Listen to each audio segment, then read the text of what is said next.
Olá, bom dia. Começa aqui mais uma edição do Eldorado Expresso, trazendo para você os principais destaques das plataformas do Estadão nesta quinta-feira. Oi, Carol, bom dia. Olá, Heisen, bom dia a todos. E hoje a gente começa de olho na articulação dos três poderes. É uma tentativa de retomada do diálogo depois de uma conversa ontem entre o presidente do Senado, Rodrigo Pacheco, e o presidente do Supremo Tribunal Federal, o ministro Luiz Fux. O presidente do Senado pediu a retomada desse diálogo. Lembrando que haveria uma reunião entre os chefes dos três poderes, mas que depois acabou sendo cancelada por causa da subida de tom do presidente Jair Bolsonaro com ataques a ministros do STF. Ataques que foram reiterados recentemente quando ele disse que vai pedir a abertura de processo de impeachment contra os ministros Alexandre de Moraes e Luiz Roberto Barroso. Bom, ficou acertado que deve ocorrer essa reunião, mas não foi definido nenhum prazo, não foi definida nenhuma data em relação à realização dessa reunião com os presidentes da Câmara, do Senado, do Supremo e o presidente da República, Jair Bolsonaro. Estamos acompanhando. Um estudo do IPEA indica que países com pior desempenho no controle da Covid, como o Brasil, sofreram as maiores perdas de atividade e, por isso, precisaram lançar pacotes fiscais mais generosos. E o fator eleitoral tem assombrado a economia e a construção de uma terceira via já começa a ganhar fôlego aqui na política, sob o governador João Dória e também o presidente do Senado, Rodrigo Pacheco, que, como a gente ouviu aí, está em articulação ali com, por exemplo, o Supremo Tribunal Federal. As instituições financeiras estão cada vez mais preocupadas com o populismo eleitoral do governo Bolsonaro, risco ao teto de gastos, mudanças no pagamento de precatórios, formatos de pagamentos de programas sociais como Bolsa Família. E, com isso, o dólar voltou a disparar, a Bolsa segue caindo e o aumento da inflação, além do baixo crescimento, seguem aumentando.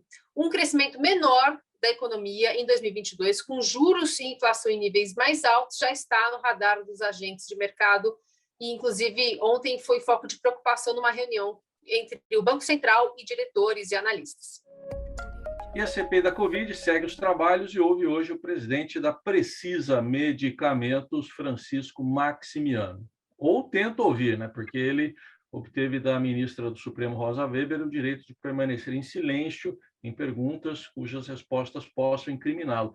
E ele já deu umas dribladas em outras ocasiões na CPI, não indo a depoimentos, mas dessa vez finalmente vai acontecer o depoimento ou a tentativa de depoimento. Ontem, a CPI da Covid já teve o depoimento, na maior parte do tempo, em silêncio, do advogado da Precisa, Túlio Silveira, e isso irritou muito os senadores. Ontem também, a CPI da Covid, o relator da CPI, Renan Calheiros, anunciou que Ricardo Barros, deputado e líder do governo na Câmara, passa a condição de investigado por suspeitas de irregularidades nas negociações de vacinas, o fato que ele nega. Acompanharemos a sessão de hoje, como sempre, em tempo real, e a atualização você tem no portal do Estadão. O ministro da Saúde, Marcelo Queiroga, admitiu a aplicação da terceira dose da vacina contra a Covid, começando com idosos e também profissionais da saúde. Mas ele também provocou incredulidade entre médicos e cientistas ontem ao desprezar um consenso planetário das autoridades sobre a prevenção da Covid. Ao conceder uma entrevista a um site bolsonarista investigado, inclusive por divulgar fake news, Queiroga disse que é contrário à obrigatoriedade do uso de máscaras. O discurso do ministro da Saúde parece, inclusive, se adequar muito ao público com o qual ele está falando num determinado momento, né? A gente lembra que na CPI, por exemplo, lá do Senado, ele reforçou a importância do uso da proteção.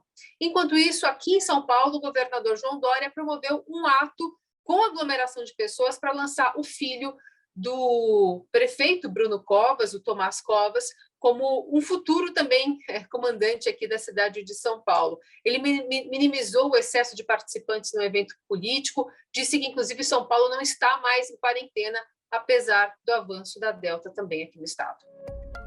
E é uma semana dos Jogos Paralímpicos de Tóquio. O comitê organizador confirmou hoje mais um caso de coronavírus na Vila dos Atletas, já se soma a outros 70.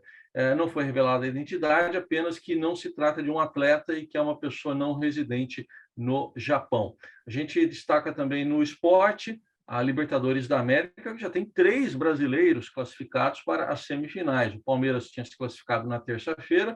Ontem o Flamengo eliminou o Olímpia do Paraguai, uma goleada 5-1, E o Atlético Mineiro fez 3-0 no River Plate. Hoje o Fluminense enfrenta o Barcelona de Guayaquil, no Equador. Está em desvantagem porque empatou em casa o primeiro jogo por 2-2, mas se passar, só vai ter brasileiro. Fla-Flu de um lado e Atlético Mineiro e Palmeiras do outro. O jogo de hoje você acompanha à noite, em tempo real, pelo portal do Estadão. E a gente fala de esporte também, de pandemia, porque com o avanço da vacinação contra a Covid aqui em São Paulo, os corredores se sentem mais seguros para voltar às ruas. E é um movimento quase silencioso que está mostrando o Estadão de hoje, essa retomada da atividade física de forma coletiva. E a volta dos grupos de corrida também, algumas atividades ao ar livre. O Estadão mostra essas histórias, inclusive de atletas amadores que estão conseguindo agora respirar mais aliviados, né, com essa segunda dose e retomar uma atividade importante, que, aliás, é muito benéfica no caso, né, de contrair a Covid. O corpo responde muito melhor para quem tem um estilo de vida saudável. Estas e outras notícias você acompanha nesta quinta nas plataformas do Estadão. Ótimo dia para você. Até amanhã. Até amanhã.